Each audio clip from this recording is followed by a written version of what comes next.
Hello, beautiful soul.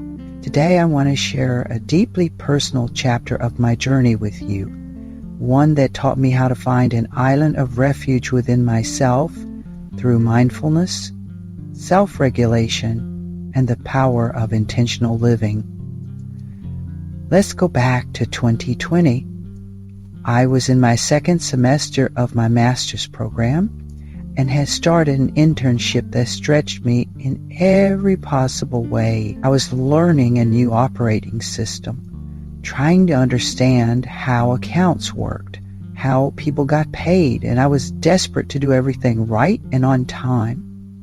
But then that old voice, my inner saboteur, showed up. It whispered that I wasn't capable, that I was out of my league, and that this was all over my head. Each mistake felt like proof.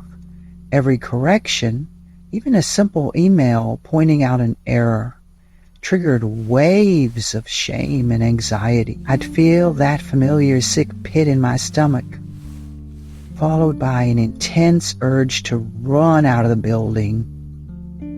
This began a chain reaction. Even small things I didn't know, which was the whole reason I was there learning, started piling up in my mind. I couldn't shake the feeling that was just one more nail in the coffin of failure. Then the pandemic hit. COVID restrictions were added at the facility, and fear took hold. As someone who is HIV positive, the thought of catching COVID and dying wasn't just abstract. It was terrifying. I began to spiral. I'd go home, curl up in the fetal position, overcome with fear and physical symptoms. I couldn't get my homework done. I began sabotaging that semester. Thankfully, with encouragement from some staff and a dear friend, I started therapy. That was the beginning of my healing. In those sessions, I was introduced to mindfulness and to the book, The Body Keeps the Score. It opened my eyes to the possibility of reclaiming control, not over other people or the outside world, but over my own response. I began journaling every morning. I'd set an intention for the day and revisit it each night. Two key teachers became part of my daily routine. Dr. Joe Dispenza, especially his book Becoming Supernatural, and Esther Hicks, with her work, Ask and It Is Given. Those teachings convinced me that I could overcome the old patterns that had been sabotaging me. And slowly, that began to bear fruit. I started noticing when I was getting activated, when I'd want to lash out or shut down. And instead of reacting, I learned to pause. I breathed deeply, center myself, and remind myself that this wasn't the end of the world. Just because someone didn't respond how I wanted or circumstances weren't what I preferred didn't mean everything was ruined. With just a few deep breaths and focused intention, I could bring myself back to my island of refuge. Nothing was chasing me. I wasn't in danger. All was well. My brain responded with a flood of calming chemicals just from pausing and breathing. And before I knew it, I stopped reacting, and more importantly, I stopped overreacting. I stopped saying things I couldn't take back. I stopped causing harm in those moments when I used to feel out of control. That was one of the most important changes for me, the decision to do no harm, especially when I was struggling inside. And there were times when I stood on the edge, but I didn't go over. That's a miracle. Oh, now I want to offer you a few practices, tools you can use to begin building your own island of refuge. Practice 1, Daily Intention Journal. Each morning, write down how you want to show up.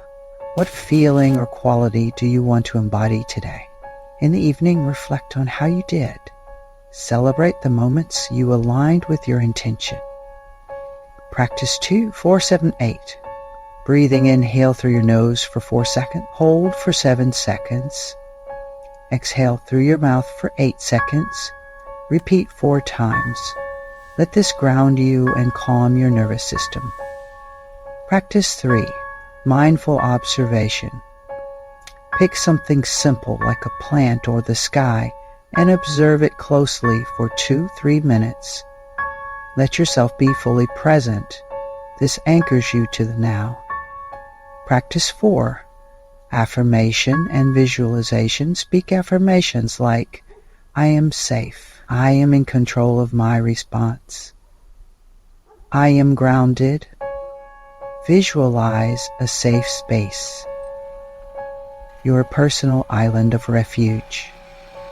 Practice 5. Body scan meditation before bed. Scan your body from head to toe. Breathe into each area. Let tension melt. Let your breath guide your release. And now, for those challenging emotions we all experience, here are 4 3-step processes to help you respond with compassion and clarity. Fear of loss. Name the fear. Say it out loud. Ground yourself using the 5-4-3-2-1 method. Reframe and affirm. I am resilient. I can navigate this. Anger. Pause and breathe. Identify the real trigger. What boundary or injustice is involved? Channel the energy into something constructive. Embarrassment. Offer yourself compassion. Everyone has moments like this. Reframe. What can I learn from this? Physically shake it off or reset your body's response. Rejection. Let yourself feel it without shame. Reaffirm your worth. I am valuable and whole. Engage in self-care and nurturing connection. One final note I'd love to leave you with. Ask yourself in each moment of distress, what do I need right now? Maybe it's connection, maybe it's grounding, maybe safety. And then see if you can find a small, accessible way to meet that need. When I feel the sting of rejection or anger, I now know I'm really feeling separate from connection. That's the core, and connection, whether with yourself, nature, or something greater, is the bridge back to your island of refuge. Thank you for spending this time with me. I hope these reflections and practices support you wherever you are on your journey. Until next time, keep paying kind attention. One final note I'd love to leave you with. Ask yourself in each moment of distress, what do I need right now? Maybe it's connection. Maybe it's grounding. Maybe it's safety. And then see if you can find a small, accessible way to meet that need. When I feel the sting of rejection or anger, I now know I'm really feeling separate from connection. That's the core. And connection, whether with yourself, nature, or something greater, is the bridge back to your island of refuge. Thank you for spending this time with me. I hope these reflections and practices support you wherever you are on your journey. Until next time, keep paying kind attention. If you would like to learn more about paying kind attention, hit the like button and subscribe. Also, go to my bio and click on the link to my link tree.